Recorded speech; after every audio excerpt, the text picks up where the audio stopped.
Listen, please, don't call off our wedding. I regretted that I might have been a little childish after seeing his expression. However, this man who might be my future father-in-law was looking down on me, and my boyfriend wasn't doing anything to help me. I was at the brink of my patience with my boyfriend and my soon-to-be father-in-law, who evaluated things based on a brand status alone. My anger had reached its limit.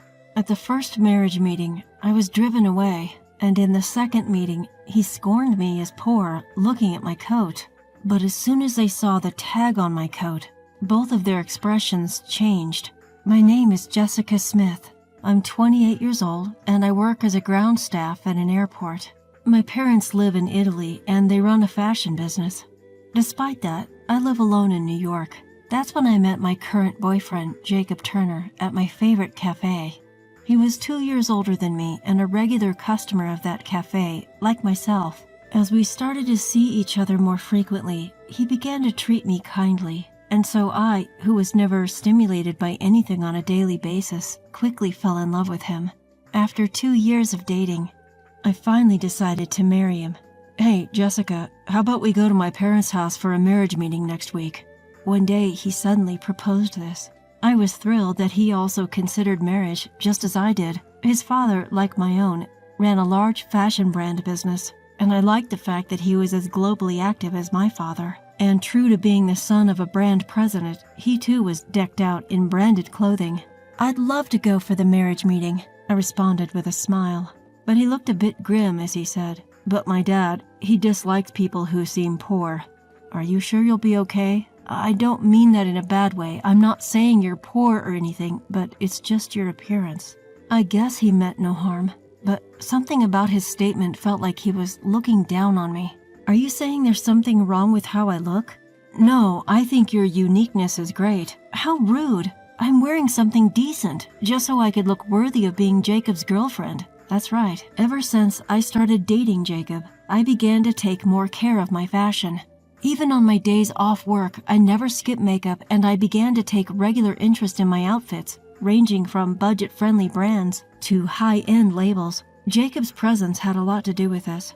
Just walking next to him, shining brightly as he does, I would look less by comparison. His best feature undoubtedly is his looks. With his model-like physique and face and the aura he exudes, he could easily grace the pages of a fashion magazine. When it comes to work, I earn a higher income and speak multiple languages, so in terms of capabilities, I am higher. However, he has facial features that far surpass those, and I was effortlessly drawn to him. But his occasional condescending remarks bothered me. Well, Jessica, you're pretty, so I think you'll be fine, but be prepared because my dad is strict. Strict in what way? Whether you're suitable for the Turner family. Basically, whether you fit the brand image of my dad's company. So that means Dad is extremely proud of his brand, and I don't think he'll forgive anyone who tarnishes it. I won't be able to defend you on the day, so do your best. As he said that, he smiled at me, but for me, it was nothing but pressure. And then, what does he mean he won't help me? He seemed ready to abandon me without a second thought. With my feelings of unease mounting, the day of the marriage greeting came before I knew it. The house of what would be my future in-laws was a luxury high-rise apartment. What floor do they live on? The top floor. He responded nonchalantly, but from my perspective, I was shocked enough to lose my footing. No surprise there. Upon researching, it was a super luxury apartment with a monthly rent of $7,000. The apartment was a 4-bedroom, spacious living room and kitchen layout. It was just a 2-minute walk to the station, and although the rent was high, the convenience was also high. Anxious, I found myself mumbling, I wonder if I'll be okay. Then he, with a slightly stiff face, said, I don't know. It seemed that his father's approval was more important to him than his own girlfriend. I wonder if it's going to be okay in a pinch. Holding on to a sliver of unease, I got on the elevator with him. When we arrived at his place, his mother was there to greet us. Seeing her, I could tell from the way she carried herself and the expensive items she wore that the Turners were a special family. My parents also run a business, so I knew right away that everything she was wearing was high-end. Welcome, her tone quite cold. It was as if she wasn't interested in me at all. I was led to the living room where his father was already seated and waiting. "Jacob, is this the woman you want to marry?" "Yes, her name is Jessica. She's 2 years younger than me and works as a ground crew member at the airport." After he finished introducing me, I gave a slight nod in acknowledgement. Just as I was about to introduce myself, father-in-law asked a question that caused me to frown. "Jessica, how much did your entire outfit cost?" The coat is from the Gap and the skirt is from Zara, so in total, it's probably around $300 or so." Upon hearing my response, father-in-law sighed heavily and began to berate Jacob. "Jacob, you brought this cheap-looking woman here? Are you trying to disgrace our family name?" I'm sorry, Dad." I was shocked.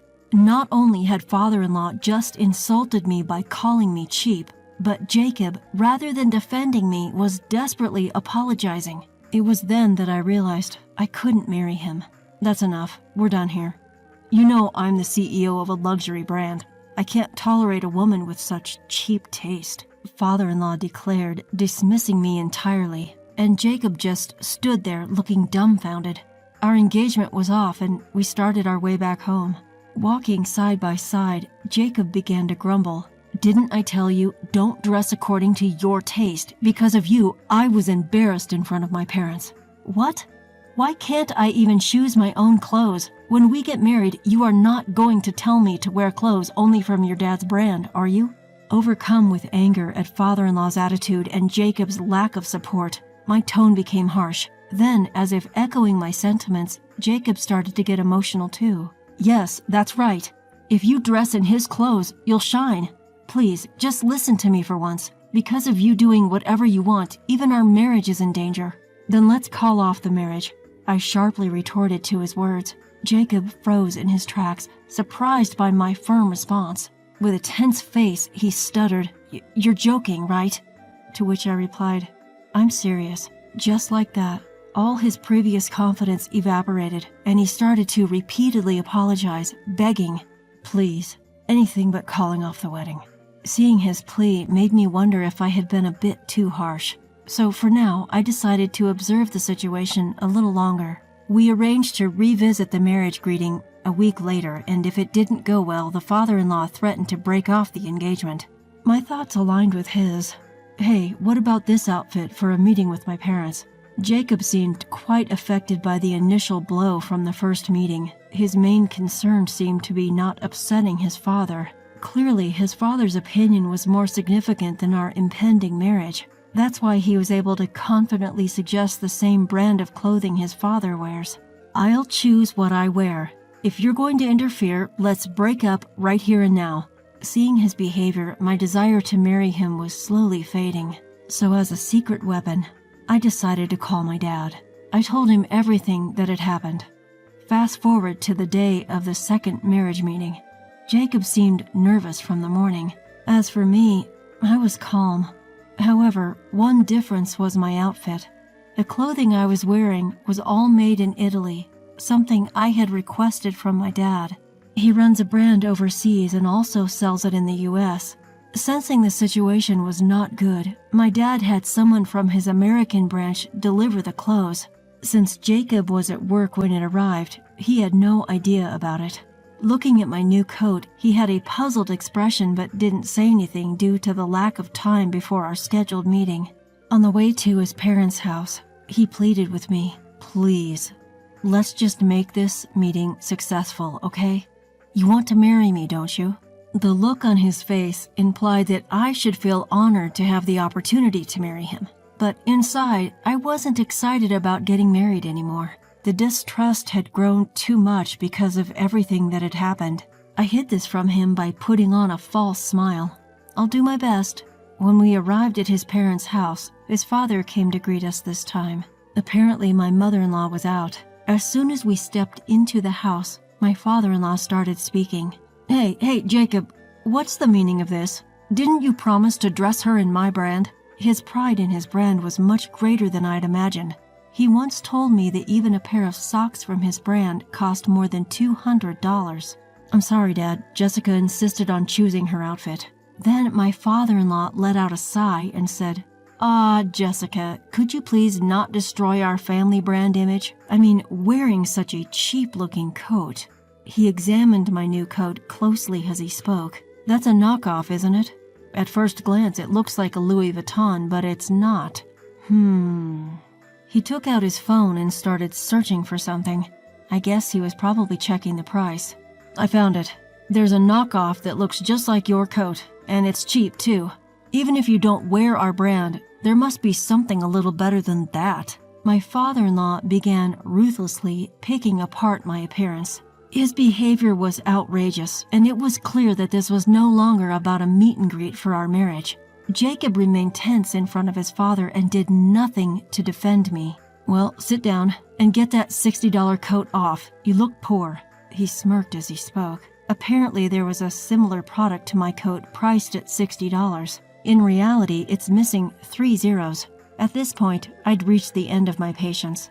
"I'm sorry, may I borrow a hanger?" I tried to reach for a hanger nearby. Then my father-in-law said, "For a cheap coat like that, a hanger is too good. There's a basket over there. Use that. Jacob, get it for her." He then ordered Jacob to hand me a laundry basket. He was behaving just like his father's puppet. He wouldn't say anything even though we made eye contact. However, he froze when he saw the label peeking out from my coat, which I had reluctantly placed in the basket. "Dad, this coat's label, it says Prada." What? Both of them looked shocked. My future father-in-law, who had cavalierly labeled my coat as cheap, changed his expression as soon as he saw the tag. "Oh, Jessica, why didn't you tell us earlier? You're wearing something quite impressive," father-in-law said, trying to force a smile on his face. I gave him a cold stare back, and then I spoke. "About that marriage thing, let's call it off, please." They both looked surprised. "What do you mean, Jessica?" "It's only natural, even if he's your own father. If you can't stand up for your future wife when she's being bullied, I wouldn't want to welcome you as my husband." But this is what?" When I asked back, he looked down and stayed silent, not knowing what to say.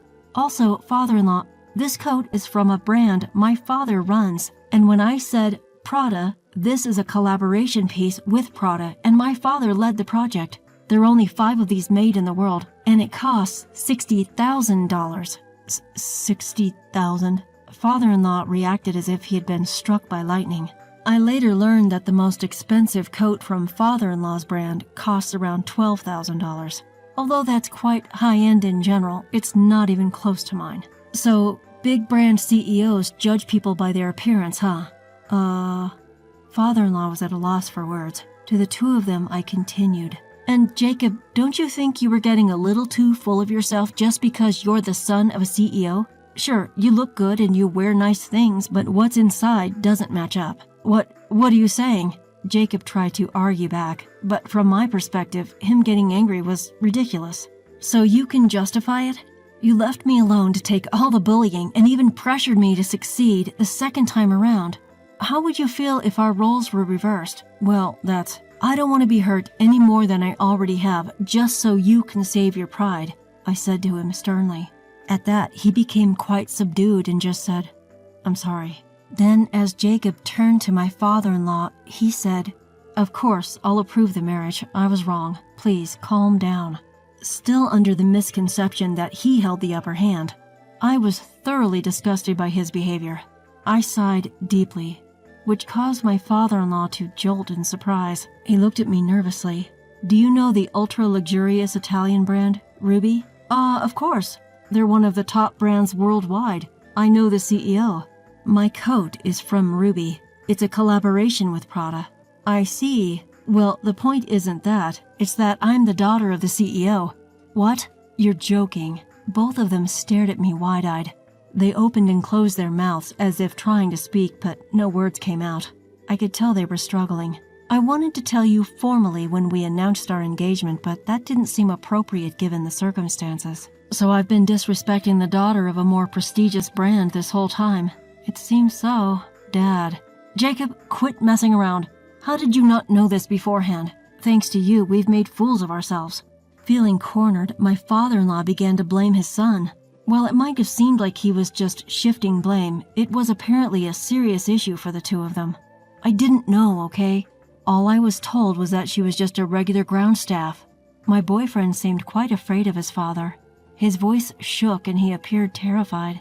Then my father-in-law suddenly changed his attitude towards me. I'm so sorry about my son. Now, let me make some tea for you," father-in-law said with a forced smile that I found incredibly repulsive. "Do you always act like this, father-in-law? Judging people by their appearance and flipping your attitude when you find out their high status? Can't you judge people by anything more than their looks?" What did you say?" By this point, I'd completely given up on the idea of marrying, so I decided to say everything that was on my mind, which made my tone quite firm. As a result, the tone becomes a little stronger. When I told my father about what happened, he mentioned that he's considering acquiring your company. What? He's going to buy out my company? Yes. He said that someone who can only judge people by their fashion brand isn't fit to be the president of a major brand. Fashion brands aren't there to flaunt your status to others. They're for the wearer to enjoy. A sheen of sweat was visible on my father-in-law's face. He seemed to be beginning to grasp the gravity of the situation. He might be flaunting his status as the president of a major brand now, but being acquired would be a different story. "Dad, if we're acquired now, we're screwed, right? We don't have the funds to resist, do we?" Jacob asked his father with a voice full of disappointment. It seemed he had some knowledge of the company's financial situation. As I found out later, my father-in-law's company was barely managing to stay profitable, and their situation was always precarious. One significant bump, and they could easily plummet into the red. That bump seemed to have come in the form of an acquisition.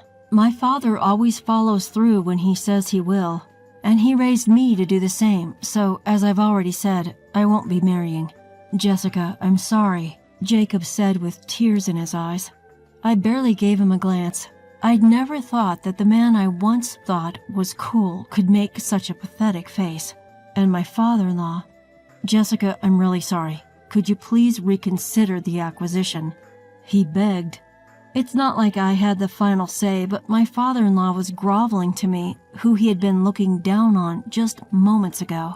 His misplaced pride disgusted me, and I simply said, "That's up to my father." When all hope was lost, my father-in-law turned pale and fell to his knees, ignoring the two despairing men.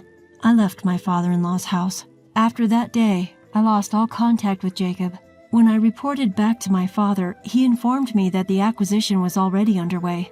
My father has always been a gentle and kind man who treats everyone equally. But when my father, always a calm man, found out that his little girl had been hurt, he became a different person. Apparently, he had always had his eye on the acquisition of my ex-father-in-law's company, just waiting for the right time. Yet the moment he learned that the man who looked down on me for being poor was the CEO of the company he was considering acquiring, his decision was made. All doubt had vanished, he said. In the acquisition, my father promised to secure the conditions of all employees, except for the CEO. This meant that my ex-father-in-law's fate was entirely in my father's hands. As for what happened to those two afterwards, I have no idea. However, I felt a sense of relief when I saw the breaking news on the TV reporting that Ruby Corp, a big American fashion brand, had acquired a leading fashion brand. The news was interviewing my ex-father-in-law during the acquisition. He looked utterly worn out, the spark gone from his eyes. My ex-father-in-law and ex-boyfriend, who both prioritized status above all else in marriage, likely unable to appreciate a person's inner value.